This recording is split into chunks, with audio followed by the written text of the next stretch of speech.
A short message for grown-ups. Parents, we've all had those times when the whole family is off on their own screens. Wouldn't it be great to find something active and fun that everyone agrees on? Families everywhere are discovering Next Playground, an active game system where your body powers the play. No controllers or wearables, just natural 100% motion-driven fun. Fly with How to Train Your Dragon, dance with Barbie, pop bubbles in Gabby's dollhouse, or master moves with Kung Fu Panda, all from your living room.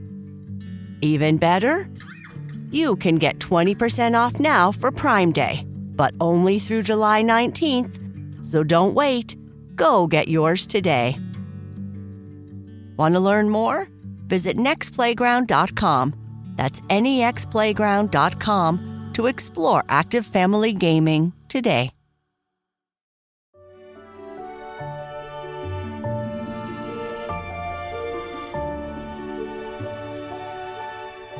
Hello, friends, and welcome to Sleep Tight Stories.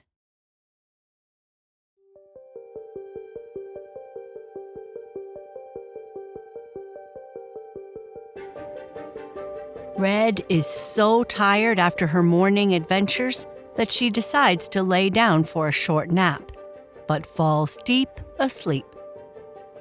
While she is sleeping, Blue comes in and sneaks around, looking for that glowing thing that he had seen in her room the other night. He has no idea what it is, and when Red wakes and hears Dr. Hart talking, she knows she will need to explain. The Transfer Student, Vol.2, Part 11. Blue, what have you done?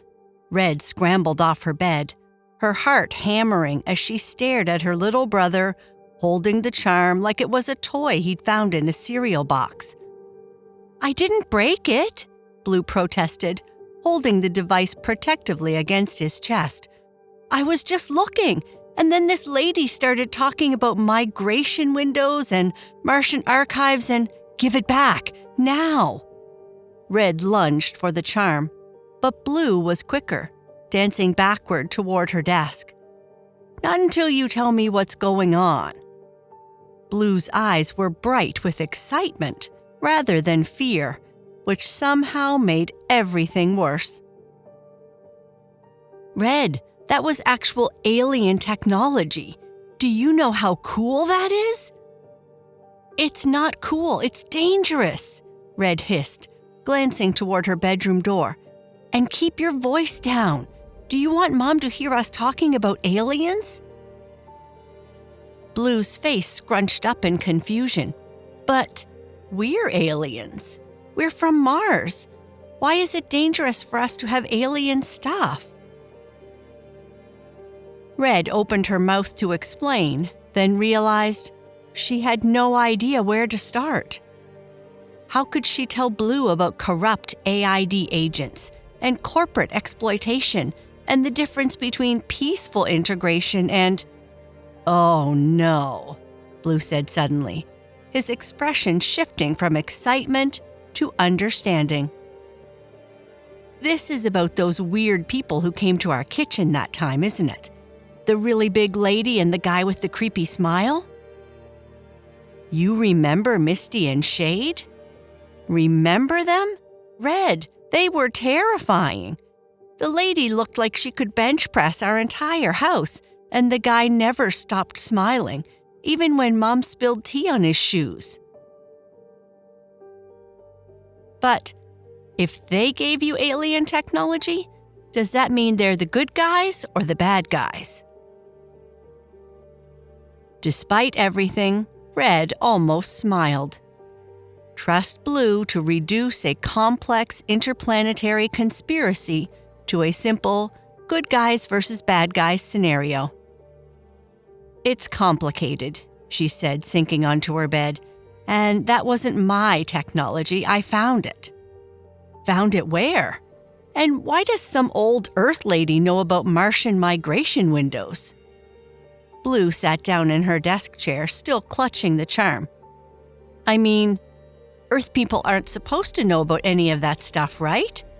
Mom is always telling us to keep quiet about Mars and that the relocation program is super secret. So, how does this random Earth scientist lady know about migration timing and archives and all that?" His voice dropped to a whisper. "Red, what have you gotten yourself into?"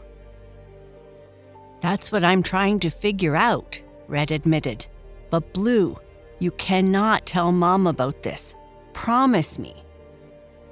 Blue tilted his head, considering. "I'll promise if you tell me everything." Red groaned. She should have known this was how he'd play it. "Fine, but you have to swear on your circuit board collection that you won't tell Mom." "Deal," Blue said immediately, then paused. "But actually, before you start explaining, I think I might know more about this than you think." Red looked up sharply. "What do you mean?" "Remember that weird kid I mentioned, Lio?" Blue's voice took on the tone he used when he was trying to prove he was smarter than everyone thought. "Well, he's been showing me things, symbols and stuff." "What kind of symbols?" Blue set the charm carefully on Red's desk and pulled out his phone. "I took pictures because I thought they were cool. Look at this." He swiped through his photos until he found what he was looking for. Red leaned in and immediately felt her stomach drop. The image showed symbols carved into what looked like a tree trunk. Symbols that were unmistakably Martian, including the same circle within circle design that Dr. Hart had mentioned. "Blue, where did you take this?" "At the park. Lio said he found them on this old tree near the playground. But here's the weird part. When I asked him how he knew what they meant, he just smiled and said, 'Some things are older than they appear.'" Blue made air quotes around the phrase. "Who talks like that? He's like 10 years old." Red studied the photo more carefully. The symbols weren't just random markings. They formed a coherent message in ancient Martian script, something about safe harbor and the old ways. "There's more," Blue continued, swiping to another photo. "He showed me this, too." The next image made Red's breath catch. It was a drawing, crude like something a kid might sketch, but it clearly showed the same type of facility she'd discovered that morning, complete with the sloping corridors and multiple levels. "Blue, did you tell Lio anything about us? About where we're really from?" "Of course not. I'm not stupid, but I think he already knows. The way he looks at me sometimes, it's like he's waiting for me to figure something out." Red felt a chill run down her spine. If there was another Martian child in their area, someone Blue's age who was apparently much more connected to the old sites than she'd realized, then the situation was far more complicated than she'd thought. "Blue," she said slowly, "I think we need to find Lio." "Red, Blue," their mother's voice echoed up the stairs. "I need you two to come try something." Red and Blue froze, staring at each other with wide eyes. Red quickly snatched the charm from her desk and shoved it back into the lamp, while Blue frantically closed his phone. "Coming, Mom," Red called back, trying to sound normal. They hurried downstairs to find their mother standing in the kitchen, holding a wooden spoon and looking frustrated. On the counter sat what appeared to be some kind of earth dessert that had gone horribly wrong, lumpy, slightly smoking, and an alarming shade of green. "I'm trying to make something called mint chocolate chip cookies," she explained, gesturing helplessly at the disaster. "The recipe seemed simple enough, but I think I may have misunderstood the measurements." Blue stared at the smoking green lumps. "Mom, did you use actual mint leaves?" "The recipe called for mint," she said defensively, "so I picked some from the garden." Red exchanged a look with Blue. Their mother's ongoing battle with Earth cooking was becoming legendary. Back on Mars, all food had been precisely formulated and prepared by automated systems. Earth's chaotic approach to cooking, with its imprecise measurements and organic ingredients, baffled her completely. She did manage to make Red's favorite honey cakes well. "Maybe we could order pizza?" Red suggested diplomatically. "Again?" their mother sighed. "Ugh, I was hoping to master at least one Earth recipe." "The cookies look interesting," Blue offered, though he made no move to actually try one. Their mother laughed, finally seeing the humor in the situation. "Perhaps we should stick to sandwiches for now." As they helped clean up the kitchen disaster, Red caught Blue making exaggerated faces behind their mother's back, pretending the cookie smoke was poisonous gas. Despite everything weighing on her mind, she had to bite her lip to keep from laughing. For a moment, everything felt wonderfully, completely normal. Once they'd helped their mother dispose of the smoking cookie disaster and assured her that sandwiches were perfectly acceptable for dinner, Red and Blue retreated back to Red's room. Red locked the door this time and pulled the charm from its hiding place in the lamp. "Okay," she said, settling cross-legged on her bed. "Show me everything Lio told you, and I'll tell you what I know." Blue pulled up his photos again, but this time he also grabbed Red's notebook and started sketching. "So, Lio said these symbols mark safe places for travelers. But the weird thing is, he drew this diagram of underground tunnels that looks exactly like what the hologram lady was talking about." Red studied Blue's sketch. "Blue, this isn't just any underground facility. Look at these proportions, these angles. This is definitely Martian architecture." "That's what I thought."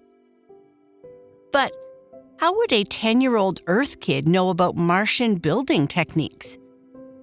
"Unless he's not an Earth kid," Red said slowly. "Blue, I think Lio might be like us." She pulled out Dr. Hart's tablet, which she'd retrieved from under her mattress. Blue's eyes went wide as the device activated at her touch. "Is that actual Martian tech?" he breathed. "Old Martian tech. Really old." Red navigated through the files Dr. Hart had collected. "Look at this." She documented dozens of these facilities. "And look at this map." Blue leaned in, his technical mind immediately grasping the complex display. "Grid Section 7 Alpha? That's not just a random code. That's a coordinate system. See how it correlates with these geographical markers?" Red blinked in surprise. "How did you figure that out so fast?" "I've been studying Earth mapping systems in computer class," Blue said with a shrug. "Plus, Lio showed me how some of the old symbols translate to modern coordinates. He said his older brother taught him." "His older brother?" Red felt another chill.